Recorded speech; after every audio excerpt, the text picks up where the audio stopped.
Down 21 to start the fourth after Plumlee hits that layup. LeBron had just the threes and all of the different switches that you're calling out, getting the Clipper big up. What were you seeing? What were you trying to get out of that, and how were you able to execute? I'm sorry, I'm trying to recover right now. Well, I mean, just try to. Obviously, we knew we was down a big deficit to start the fourth quarter, so we had to execute offensively. We had to get great shots. We had to make shots, and then we had to get stops. And we was able to do that. I think the lineup that started the fourth quarter, I think it was me, D'Lo, Cam, Jax, and TP. We did a great job of getting stops, and then trying to go back on our lead and score. So worked out well for us to start that quarter, and we just tried to keep the momentum going when we made the subs. LeBron, AD described when you get in that zone as sicko mode. I guess what's going through your head when you're making, I think you made 5 threes in the fourth, just kind of that sequence there of 3 after 3 after 3. Just in the zone. I know we've kind of heard this, what it feels like to be in the zone, in our sport, and that's just a feeling. When you feel like everything that you put up is going in, and for me, I just kept it consistent. I wasn't taking otherwise shots. I stayed in the course of the offense. When I was able to get the switches, I was able to give myself some space and get a couple more looks. So my teammates did a great job of continuing to find me. And then I just tried to dictate the tempo, dictate the game. As we started making a run for it and getting the game closer and closer and closer. It was just a zone that you just can't really describe it. You wish you could stay in it forever, but obviously it checks out, as the game ends. But during it, you don't feel anything. You just have a superpower, I feel. LeBron is here, I think it was 1,473rd regular season game in your career. And if we have the stat right, it was the first time one of your teams came back from 21 points in the fourth. What's your capacity for carrying this team in whatever aspect that it needs to get between today and the finish line and have a berth in the postseason? I just got to do what I got to do. I'm in a lineup. If I'm on the floor, kind of make plays. Sometimes I got to make even more plays, and tonight was one of those moments where I had to make even more plays in order for us to even get back into the game and then ultimately winning the game. So, we obviously, every game is important for us, especially, at this moment. And we have to approach it that way. But tonight was a really good test for us. It was a great test, obviously, being down versus one of the best teams in the league and on their home floor and be able to keep our composure, to weather the storm. And that fourth quarter was very key for us. LeBron, kind of too along to what Dave just asked, to still be having firsts 21 years into this, how does that hit you? And then secondly, you did that in the fourth quarter offensively, but just like you did in Phoenix in the second half, you took on a big defensive assignment.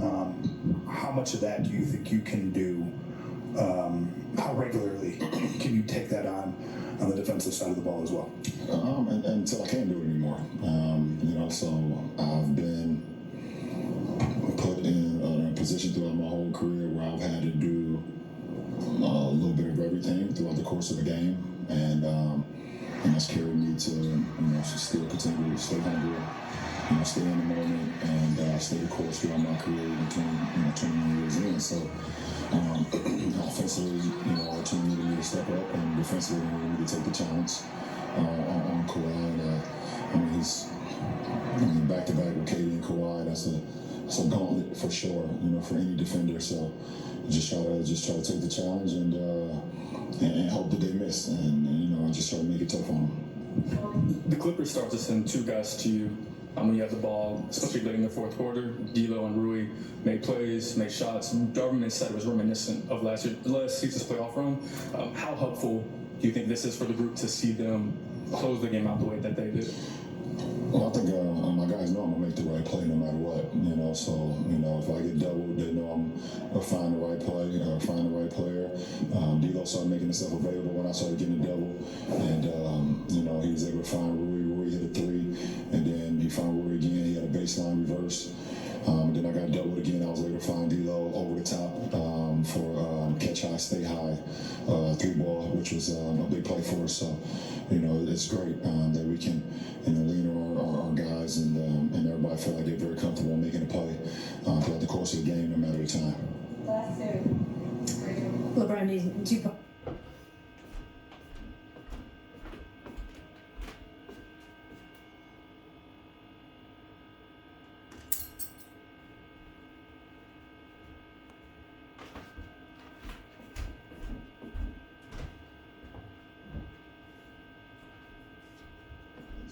It can work well for you. And obviously, tonight was a good test. If we ever put in that position again, we know how to handle it or how to go forward. Obviously, you never want to be down 21 in the fourth or 19 to start the fourth. That's not ever the cost of the game. But if it happens, we know we can buckle down and get stops and make shots if we just play the game the right way. So I think it was a good test for us, but another good test for us tomorrow. We got to see how we handle the success of tonight by coming in tomorrow and be mentally prepared as well. Hey, LeBron. Just wanted to talk to you about, since you've been here, you always have been the first person in the gym. Even with your greatness, I talked to Tyrese Maxey. He said he went to the gym at 5:30 and you were already in a deep sweat at 5. He was like, he's the only person that's ever beat me. Talk about that, having that work ethic and that drive, even with the greatness and success you've had so far. I think you only gonna get out of the game as much as you put into it. And for me, I've always wanted to be, one of the greatest that ever played this game. And I knew I was born with some gifts and born with some athletic abilities. And I seen it early on. A lot of people would tell me early on, but that only gets you so far. It only gets you so far, especially in this league where everybody is born with an unbelievable gift. And that's why it's only a select few of us that make it to this league. I just had to put the work into it. I've always cared about trying to get better and having a growth mindset and getting better and better every single year, and trying to keep the defense so unbalanced that they don't know what to do, because I've just expanded my game, each and every moment. So I think that's the most important thing I can give to the younger generation is just put the work in. Put the work in and continue to work your habits and continue to put the work in. No matter if you're not feeling great about it or whatever the case may be, I think it's always going to pay off because the work never ever, it never shies away from it. I mean, you can never shy away from the work. The work is always going to pay off, and when you shortcut the process, it'll catch up to you. But if you put the work in, day in and day out, both physically, mentally, spiritually, whatever the case may be, I think it always pay off for you.